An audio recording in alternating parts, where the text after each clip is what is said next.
Hello, everyone. Thank you for attending our Alumni Office Hour first year edition. We have already run into just a minor technical difficulty. Our host, Lucas, our student moderator, he seems to be having some trouble with his webcam. So he will be here and is here and will be moderating the discussion, but you will not see him. You will just hear his voice.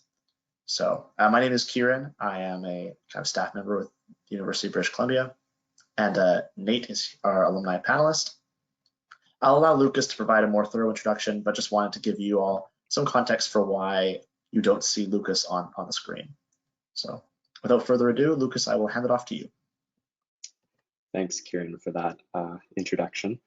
So good evening, everyone. On behalf of the Center for Student Involvement and Careers, as well as Alumni UBC, I'd like to extend a warm welcome to all of you in attendance today.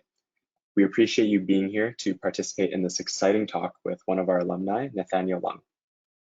Before we just get started, I would just like to acknowledge that UBC is situated on the traditional, ancestral, and unceded territory of the Musqueam people.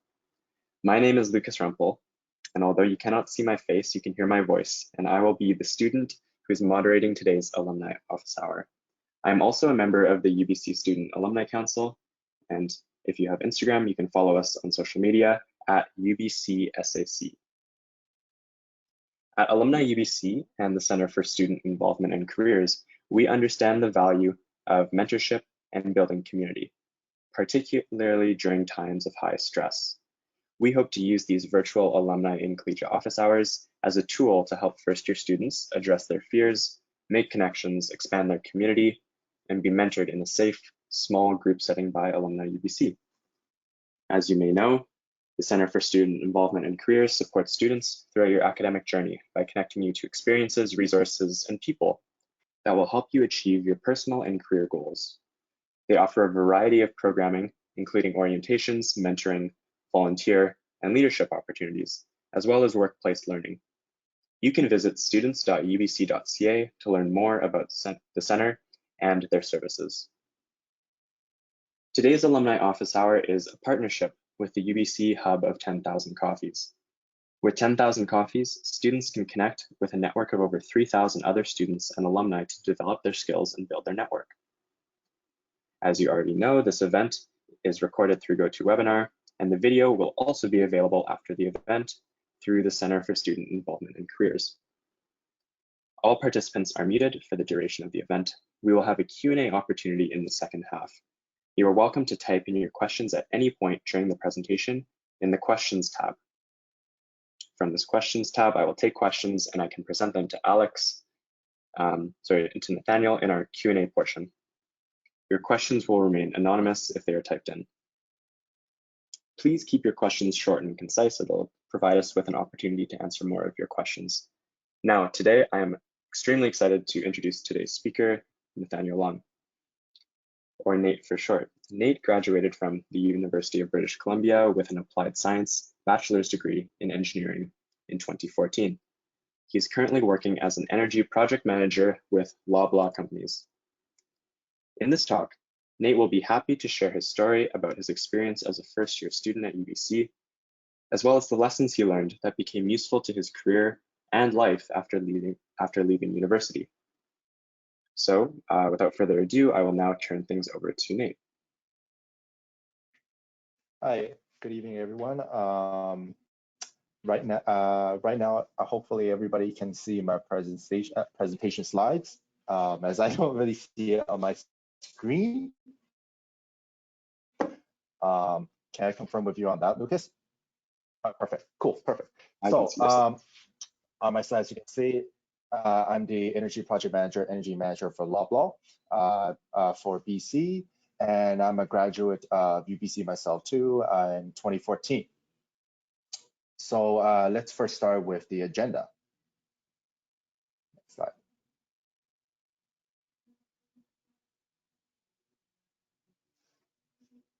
Okay, so as you can see, the first part I will talk about is my portfolio, about me, my career timeline. Next one is my UBC timeline, about my academic courses and notes, lessons learned I've gained through my years at UBC. The third one is in regards to extracurricular activities, and I separate them to 3 categories: technical, student society associations, and active community involvement clubs. And finally, to end it off, I will give my own little short lessons learned through my years at UBC, and also as a person, as a professional in my career right now. Next. So about me, I am a professional engineer at PN since 2019 with EGBC. And apart from that is that all registered engineer, working engineer will have to be accordance with EGBC, whether it's an EIT or PN. And my other credential is also a PMP, project management professional. That is a license that that after accruing approximately 3 or 4 years of project management experience, you can take the exam and have this accreditation with your own portfolio. Next. So, as I said, I graduated in 2014, and my career path went along to, as you can see, I did several things in terms of my career. I started with shipbuilding, and then utilities, and now facilities management. So some of you guys may know or may not know, in North Vancouver, we have the big blue crane there. And as part of the Canadian shipbuilding strategy, I was part of the team that helped design the Canadian Coast Guard vessels and the Canadian Navy vessel. And I was there for a good 4 years before I realized in my career I want to try something new before I declare my professional engineer license. So after 4 years, I did utilities for BC Hydro. I worked at a consulting firm called Wood Canada. I did a substation and power system design, and also a distribution system design. And finally, right now, I'm doing facilities management, energy management. So anything that has to do with lighting, HVAC, refrigeration, controls, and basically any of the superstores, the Shoppers Drug Marts, or any of that are under my portfolio. So as you can see on my picture, on the first part is the OFSV vessel. The second one on the right is a substation. And the third one at the bottom is an EMS, energy management system, that shows all the temperature stats, the status, refrigeration of our equipment. Next. Next page, please.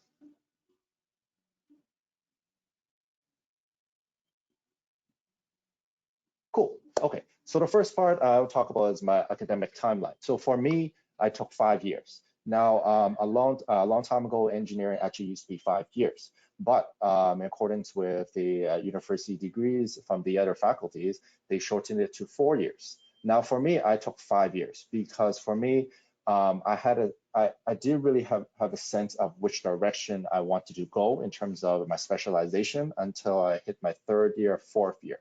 So in the first year, everybody's put into the same cohort, and you take all the courses together, whether it's from thermodynamics, electromagnetics, to basically even Math 152 or anything like that. First year is where you start realizing what your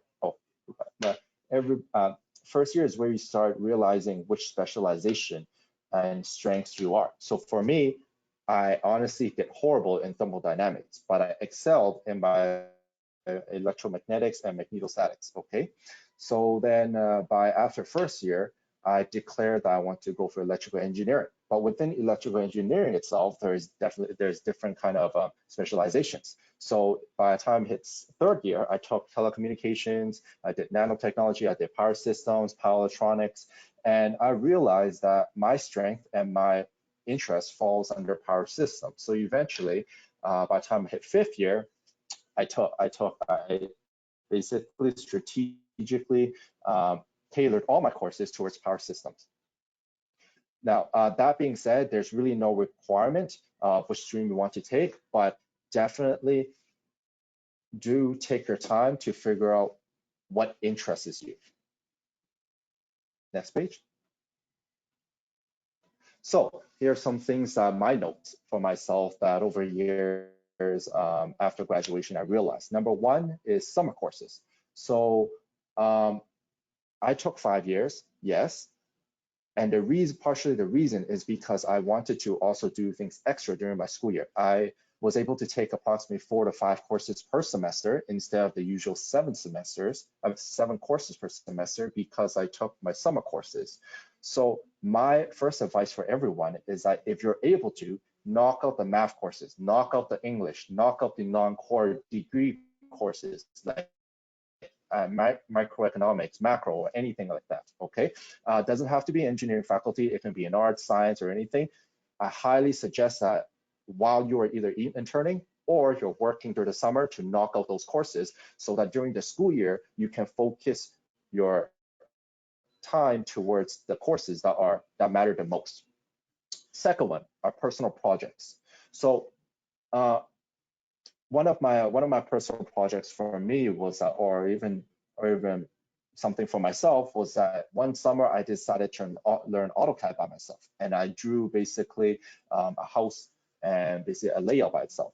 This is an example, and the reason is because when you come out as a professional after graduation, or when you're submitting your resume, people like me, or even out of HR, we read resumes over and over and over and over.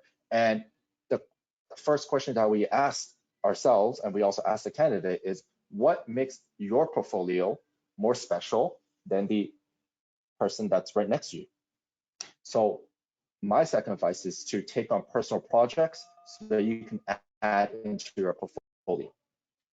Third one is to prioritize your courses towards your academic strengths and interests.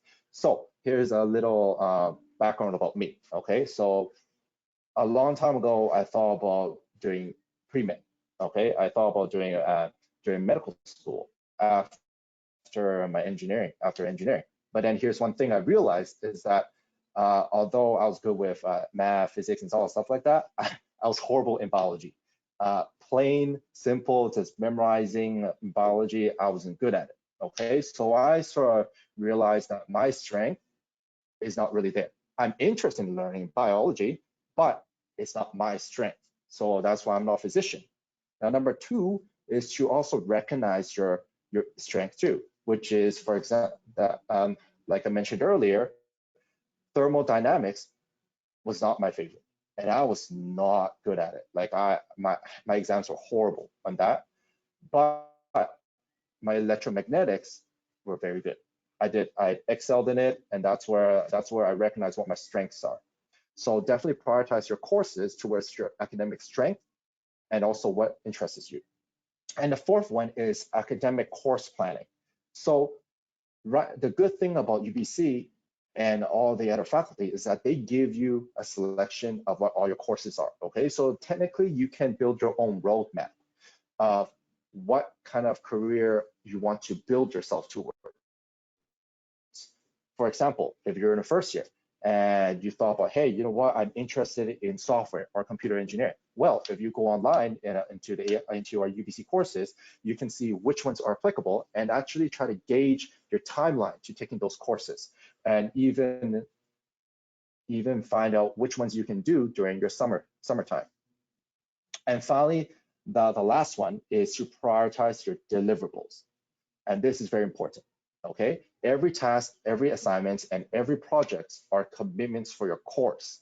However, you should not only just prioritize by deadline, but also prioritize by your estimated time of completion, ETC, the difficulty and the amount of effort. And this practice will carry on with you in your career. So right now, for me as a project manager, I have many projects, and each of them have different deadlines. However, for me, I prioritize in terms of when the estimated time of completion is, when my RFPs are due, my RFQs, my quotes, my proposals are due, and the amount of effort for myself, or if I have to negotiate or delegate to other stakeholders. So definitely prioritize your deliverables, whether on Excel sheets or anything like that. And once you have that started, you can actually use that into your own resume, your portfolio, in your soft skills, explaining that you basically were able to prioritize and estimate what your courses are. That shows that you have project management skills, and time management skills. Next. So apart from that, now dive into extracurricular activities. The big part about extracurricular activities is that it diversifies your resume and broaden your personal portfolio. As I mentioned earlier, me as an employer, when I look and review resumes, I have them side to side. And most of the time when we have interns on co-ops, most of the applications are saying the same thing. So if you are in like electrical engineering second year, every single resume will say build a robot or program a robot or something similar. Or if you're, I don't know, like if you're in science or something, a lab, some sort of lab, everybody is going to have the same titration lab or something like that. But what makes your personal portfolio more enhanced? So that's why I want to talk into extracurricular activities. So the second part is explore new activities and build your interpersonal skills. So this is also important because it will carry on with you in your career. Conflict management, decision making, and organizational behavior. And what that means is that you will work with different stakeholders. Even when you are as a student in student clubs, you will, for example, you might have to work with AMS. How did you work with them? What kind of financial budget do you have to prepare, or anything of that sort? And that will build your interpersonal skills. And that also leads into the third point, which is extracurricular activities will expand your networking connections. Now, I'm pretty sure everybody heard this before. Finding a career, finding your job involves three things. Number one is what you know in terms of your academics. Number two is who you know. Who you know makes a big difference because it's part of your networking connections. Third part is, of course, luck, right? Because you never know. But what you can work on is your second one, which is your networking connections. If you do not have a LinkedIn profile in 2021, that is something you should work on. And not just a simple LinkedIn profile, you should also expand it, because I am 110% sure whenever you hand in a resume or some sort of application, all HR members or coordinators will look at your LinkedIn to see who you are. And also mentioned from there is that having extracurricular activities will develop your situational skills with different types of stakeholders. For example, deadlines. How do you work with finance? How do you work with your schedulers? How do you work basically with any other conflicts? And the last part is mental health. How do you balance your mental health? In your resume, in your last part, in your interest, you can write about what allows you to balance your time. So for me, even right now, after work, I volunteer, or I snowboard, or I used to train MMA. So things like that, right? What allows you to balance your mental health? Because even when you come out and start working, you will need to balance your mental health. Yes. Next one. Now, standard first one is extracurriculars technical. And those are the clubs that will add into your projects, into your resume, into your portfolio. So some can be the debate teams, design competition teams, engineering consulting teams, any of them that will allow you to enhance your academic skills. So on the left side, as you can see on my presentation, is the UBC design clubs. This back then, when I was in school, we did not have that. And it's actually really cool that AMS has this, where it has a whole list of all the clubs available. So I just searched up design, and it shows all the clubs on there. You can see UBC Sailbot or anything like that. Academic clubs, there's those different ones there. I highly recommend for students to participate and volunteer in any technical clubs, whether it's debate, design competition, engineering consulting. Even when you're first year, second year, third year, fourth year, I'm pretty sure there's a position for you in any of them. Next. Student society associations. So for me, I was involved with UBC ECESS, and that was me back then in my graduation year. I had a very good time. I was able to make lifelong friends, and I still connect with a majority of them, and all of them at work are everywhere. So I'm in Vancouver, and some of them are actually in New York right now working for Apple, some of them working for Amazon. Yeah, basically, it broadens your network and also allows you to basically work with other people.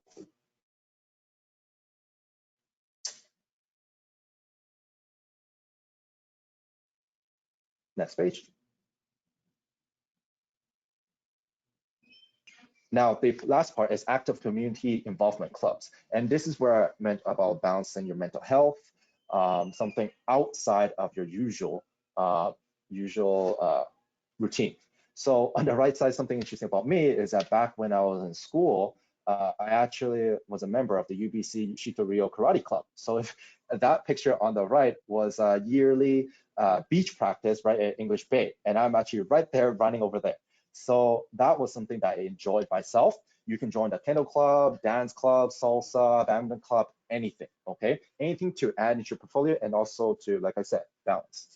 Sustainability clubs, UBC Dollar Project, Environmental Policy Association, there's a million, well, there's a lot of clubs that are available for students to participate. Next page. So overall, this is what the lessons learned for me was in terms of my academics and right now in terms of my career. First part is mentorship programs and networking events. UBC has a lot of networking events. Even if you Google it up or if you go online to UBC, there's a faculty mentorship program, and every so often there's a networking event. Highly recommend you guys to join those.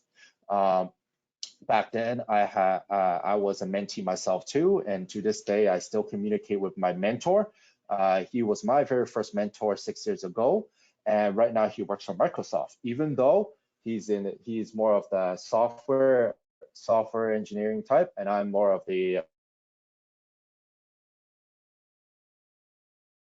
power system type. We still connect from day to day and talk about, well, sorry, not day to day, like we still communicate and talk about our career and networking. And even right now, for the past 3 or 4 years, I've had mentees and I guide them along. So definitely make use of these resources in terms of mentorship programs and networking events, because like I pointed out before, first part is what you know, second part is who you know. Second part is personal goals and short-term plans. And this is for me, it carries it on. Whether when I was in school or right now, I have my own 1-year plan, 2 years plan, and 5 years plan. 1-year plan is a short-term plan to estimate what your current goals are. What is your objective? 2 years plan allows you to think about what kind of achievement am I going to make? What kind of changes am I going to make? 5 years plan is more or less where I'm going to be. And it's important for you, for every student to know, have an estimate of which career path you want to go for. It doesn't mean that you will follow it to the dot, but it allows you to have a direction as a student and also as a career professional.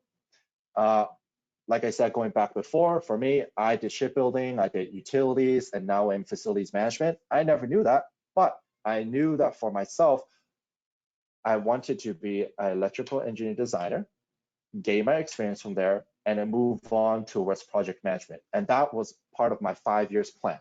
And it's a step-by-step ladder. So definitely have a target for yourself, recognize what your strengths and weaknesses are. It's okay. Everybody has a weakness. Everybody has something that they're not as strong with, not as that doesn't connect as well. Third one is what interests you the most, okay? It is true that at the end of the day, you should be interested at least to what you're doing. So for me, I'm interested in what I'm doing. That's why I'm a project manager here. If I wasn't, then it would be another career path that I would have taken. Fourth, I mentioned about the plans. And the fifth point is think about why should the next employer hire you? So for me, before I got hired in shipbuilding, the biggest part is that my employer back then, my manager back then, said that the reason why he hired me was that he saw the potential for me as an employee in that company because of my vibrant portfolio and my ambition towards achieving my goals. Third part is the continuous improvement part. So right now in 2021, there's many resources. There's Coursera, there's Udemy, there's other tools to learn. Never stop learning. So even for me, even though I'm a PM right now, I still take courses on Udemy and I still take courses on Coursera and try to learn other tools. So definitely definitely continue in terms of your learning progression.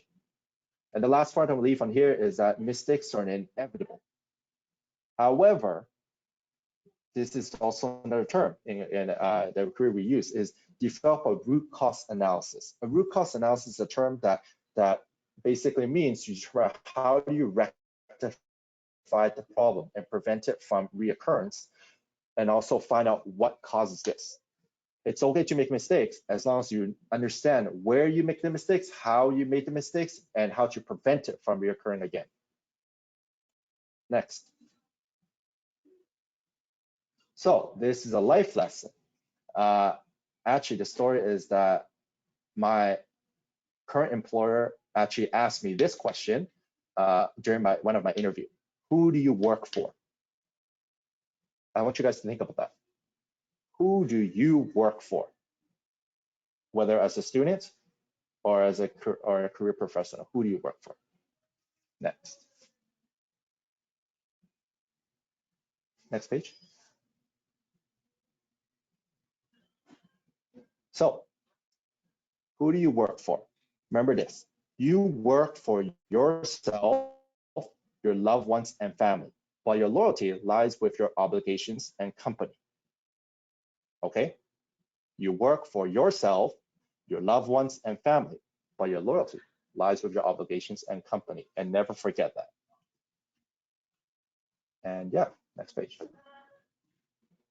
Questions? Thank you very much. I'm just going to jump in here. I'd like to say thank you, Nate, for your wonderful and insightful presentation. As he said, he's opening the floor for questions. If any audience members have questions, feel free to type them into the question tab, and I'll be able to get to them and ask Nate. So I have some pre-written questions that myself I'm going to ask Nate, but I'll let you guys a couple minutes just think about it, and then we'll go into the Q&A session.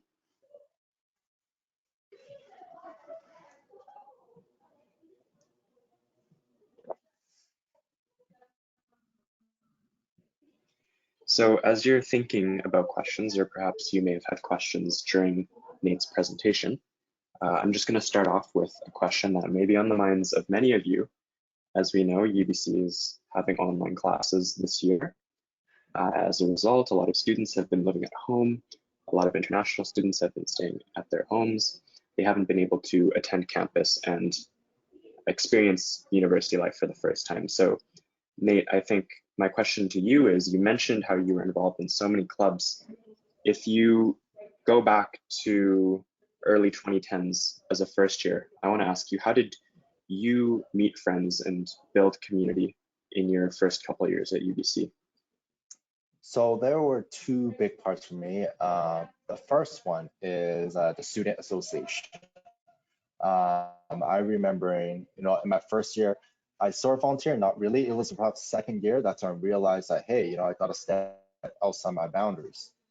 So I joined the ECSS club instead of the Engineering Undergrad Society, because at that point in my life, I felt that the Engineering Undergrad Society is very grand, it's very big, there's a lot of people, but I want more of an interpersonal kind of relationship. That I want to get to know people. So I joined the electrical engineering student society instead. So for all the students here, whether you're arts or science, your major that you declare should have their own student society. So those are usually more closely knitted around like 5-6 people. So that way you can, even though you guys may not be taking the same courses, you guys are able to connect in terms of intellectual level or in terms of some sort of academic connection. So that's what I did for mine. And the second part was because I'm an active person, I did karate at the UBC Shitoryu Club. So yeah. Cool. Yes, I definitely can agree with your sentiments about faculty clubs being a very easy and great resource for meeting people who are like-minded and studying the same things as you. I think along this question, I have another one that branches off. It's how did you yourself balance a high level of involvement in student societies, athletic clubs, along with your academics, as engineering is a very rigorous coursework? I'd just be interested in hearing a little bit about that. So that part I briefly highlighted. So for me, I did 5 years. I had a choice to do 4 years, but I realized that everybody only has a certain capability, okay? Desk space, excuse me, what I call them. So what I did was I prolonged my years. Instead of taking 7 courses per semester, I took 4 or 5 courses per semester as long as it hits the full-time study status. And in doing so, I allowed space for myself and time to develop and volunteer. So taking my summer courses and stretching it to 5 years allowed me to have ample enough time to do other things. In maybe 5 years, you can do it 6 years, okay? Just remember this, your bachelor's degree maybe only once in a lifetime, okay? Unless you take more degrees, right? So there's no rush in trying to complete it for a piece of paper. Try to take the time to develop your network, develop your time, and space everything out. Mm-hmm. Yeah, thank you for that answer, Nate. You mentioned during your presentation that interpersonal skills is something that is so integral into having a successful career or getting jobs. And myself, I know that engineering also places a huge emphasis on technical skills, whether that may be through labs, through coursework. I'm just wondering, for you, what would you think is more important for engineering students, interpersonal or technical skills? Obviously, there should be a balance, but I'm just wanting to see your opinion on this. Mm-hmm. So I would say, okay, for sure you need to have both, but have to realize that how society moves right now, right? Technical skills are always there. Your basics, you definitely have to know your basics, right? P is equal IV, V is equal to IR, I'm power, right? You need to know your basics for sure. But for me, I learned the most during my first and second year after my graduation, right? What you learn in school are only the basics, and that's fine. Your first time employer knows what your capabilities are, okay? Even for me, if I were hire somebody the first year or second year or even an intern, I can estimate what kind of academic background they have, what kind of experience they have, okay? But interpersonal skills, it's something that it's not being taught at school. So this is something that allows you to work with others, right? So for me, I personally think that interpersonal skill is way a little bit more heavier because let's put it this way. You can train a monkey to use Excel, but you can't train a monkey to develop the connections that we have with other people. That may be not really exact examples, but hopefully you guys understand. But what I'm trying to say is that interpersonal skills are very highly valued. Mm-hmm, mm-hmm. Great answer. Me, myself, I'm only in my 4th year and I'm studying sciences. I'm not in engineering, but I'd have to agree with you. I think, you need a baseline technical skills, which you'll pick up through your undergrad, but in terms of actually getting that first job out of after graduation, you're gonna need those interpersonal skills to interact during the interview as well as with your coworkers and from there, you can only keep building your technical skills, and the sky's the limit for how much you need to know in that department. So definitely agree with your answer. I see we have a question from the audience here. Let you just take a sip of your water for a sec. So question from the audience, Nate. When did you experience a challenge in university or something that didn't go as planned? And then how did you work through that adversity and then move forward from it? Okay, so for me, recognizing what your strengths are and recognizing what your weaknesses are, and it's okay.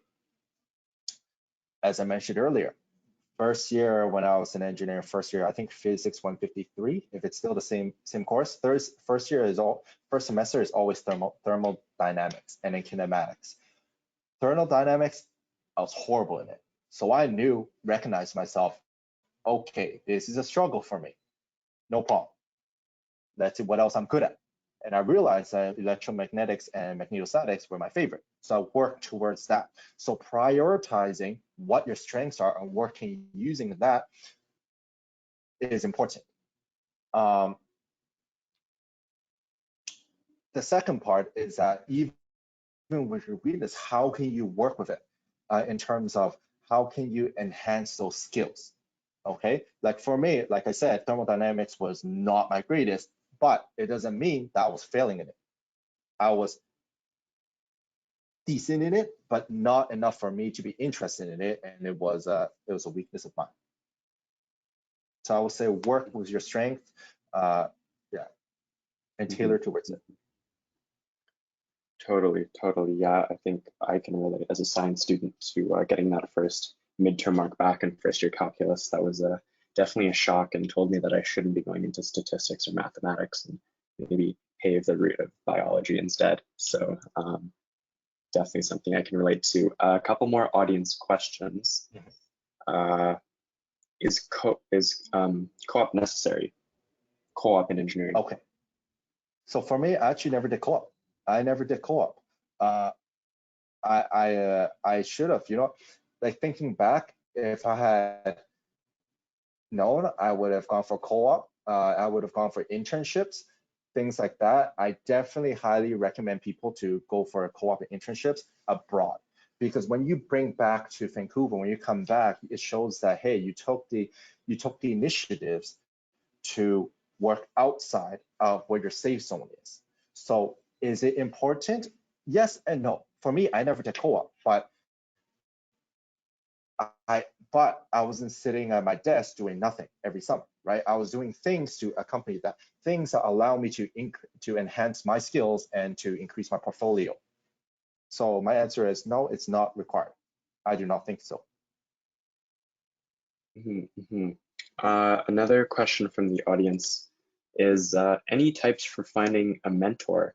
How do you find your mentors? And I'm not sure what they mean by mentors, but maybe a faculty mentor or a workplace mentor, someone that I guess can guide you throughout your degree and provide you with expertise. Do you have any knowledge on that?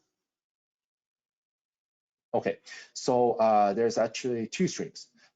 Number one is that your faculty should have some sort of mentorship program. So whether engineering, science, I think you guys may have a mentorship program. I'm not too sure on that, but engineering for sure has a mentorship program as a mentee with fourth year, and a mentee for professionals, career professionals.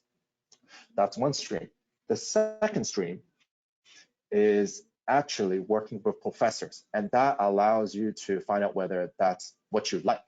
So for me, my undergraduate thesis was actually in carbon nanoparticles for nanotechnology, and I worked inside a lab, and I had a good time. I worked with the PhD students, but to this day, I'm actually really good friends with him. So he's a scientist that became now work for Facebook as a data design analyst or scientist or something like that.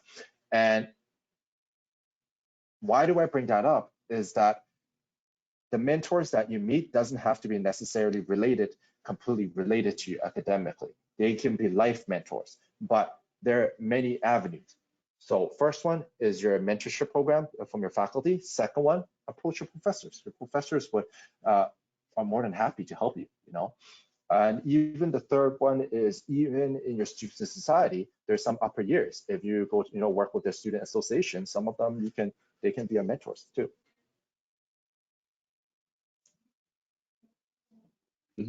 Thanks for your answer there, Nate. I really appreciated that. I have one more question before we move on to the final part of the interview, and interview more just like alumni office hours. This question is, so you graduated from UBC in 2014. What, from your perspective, is the greatest benefit in joining the UBC alumni community? And then during the COVID-19 pandemic, how do you stay connected with your community in a virtual space, if at all?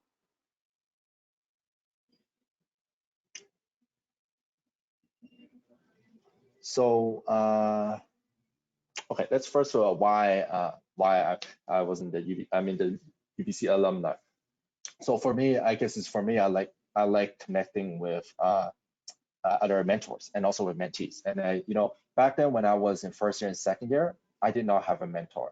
I had a mentor when I was in fourth year and fifth year. And that's why now I realize that back then, honestly, if there was somebody to tell me, hey, you work with your strengths. Hey, these are something that you can help enhance your resume or something to enhance your portfolio, it would have helped me a lot. So that's why for me, I joined the UBC Alumni Office and became a mentor, because I want to give a little, little push, a little help, for our first year and second year UBC, because I also struggled myself too when I was a first year and second year. Now, the second part of the question is connecting with other networks. Is that what the question is? The question was, how do you stay connected with your community in a virtual space like the one we're in right now? For me, well, first one is on UBC website. It shows the calendar, so I look through what's available. And yeah, I guess that's the answer, is that I go on the calendar of UBC and I see what kind of events are available, and I just take the initiative to join it. So I would say the first part, honestly, is taking the initiative to join things outside of your own safe zone. Yeah, that's great. UBC alumni does do these events quite often, not just in engineering, but every faculty. So I think you hit the nail on the head. Is when you graduate and you're an alumni, there's so many opportunities for you to come back and share your knowledge with the current undergrad students. And just as you're doing now, it's amazing. And just before we finish today, I want to give you the last word. You talked a lot about your life lesson at the end of your presentation. And maybe this question will revisit that, but what is the most important takeaway that you would like the audience to leave with at the end of today's Alumni Office Hours? I would say that for sure, never stop learning. And what I mean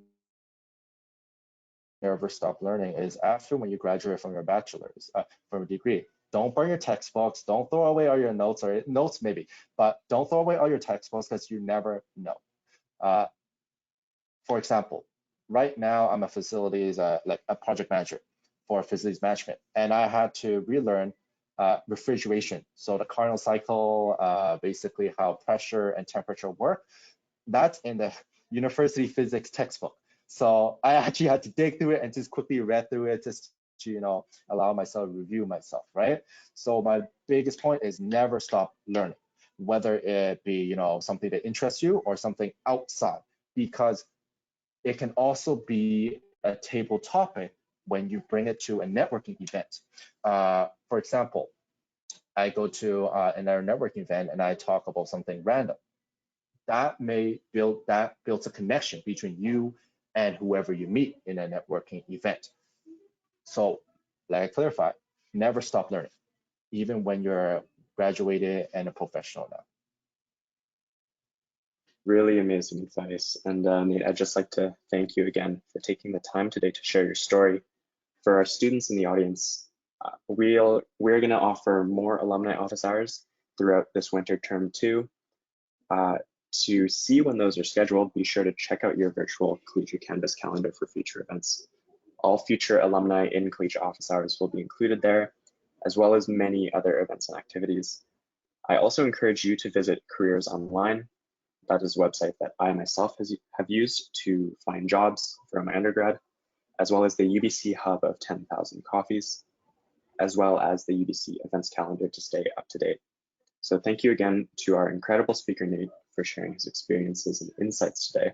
And of course, a big thanks to all of you, the audience, for taking the time out of your busy schedules and choosing to be a part of today's Alumni Office Hours. And I really hope you learned something for today. And to the audience, just want to make sure that you stay safe until our next event. So thank you so much for attending.